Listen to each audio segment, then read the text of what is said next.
Okay, I'm going to take 2 minutes for everybody to settle down.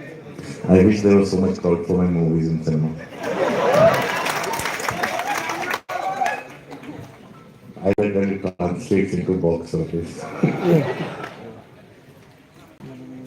Should we start? Everybody's in? So, first of all, thank you, wonderful audience. I know it's really tough to be standing in queues, but I hope you all are all in and you will enjoy this session. Thank you so much. Thank you for being here. And thanks, Anurag. Thank you for being here. So we call this a kind of master class, but it's a freewheeling conversation about his work, his craft, and how he's got here. We'll speak for a little while and then we'll open it out to the audience to ask questions. So, from the grand privileged position of having been in a film school, let's ask you how did you learn filmmaking? I mean, we always think, filmmaking, going to a film school is so important, etc. I was rejected by every film school. Okay, so tell us, how did you learn it then? Uh, and I discovered cinema too late. I think I used to watch Hindi mainstream movies. And I grew up in Banaras, in Varanasi. And my family was a family of mathematicians. So everybody is very strong about mathematics, and my father is very proud about mathematics. So I always chose a subject they knew nothing about, so I chose biology. So all my life I've done things like that. So my father, because he did not know anything about biology and what I was, so I just kept pursuing that so no, I wouldn't get questioned at home. And my father was in a very transferable job. He set up most of the powerhouses across India. And so I was sent to a boarding school. And I was very young in my class. I was always younger than everyone else. So it kind of, at that young age, kids can be very cruel. If you're smaller and younger and they would bully you. So to escape that, I would spend all my time in the library. I grew up in a library, so it's like library is a safe place for me. If you look at my house, it's also like a library. Tell me the network built a library around me. So I feel safe there. And I end up just reading a lot, and coming from Banaras without any opportunities, could not find anything that resonated with me except literature. And I was studying to be a microbiologist. And that's when I discovered cinema when I was in university at a film festival in 1993. And suddenly I saw something that resonated with me. I was like, this is what I want to do.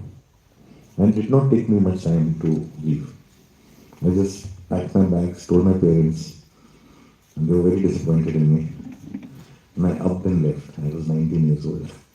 I started very early, and I had no idea about film schools. So by the time I applied for all film schools, it's like I say it like a joke, they rejected me. I was always very late.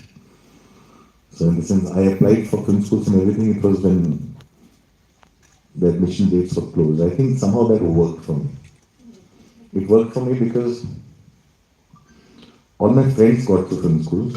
Whoever, like in Kazali was in XIC. My friend Sachin Kumar was in FKI. Somebody got somewhere else. So I got a place to stay with them. But I vehemently went on my own journey, reading and writing. And I think what came very handy for me was I had this immense capacity to write. I would write 20 page letters to my father. I would write non-stop. I would like essay competition. I would make up my own answers in history exams. But they were so long, I think teachers did not read through and they just gave me good marks. So I could fill sheets like nobody else.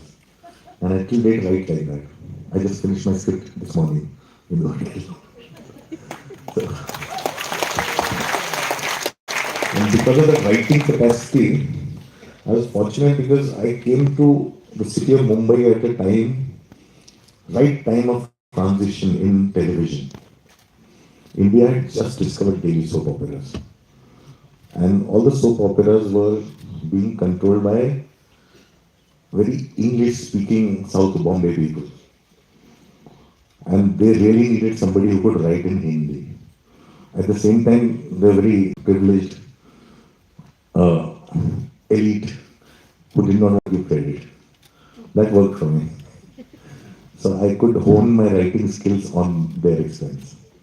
I wrote without credit, I got good money, and I had to churn out 3 episodes a day. And that was in the beginning.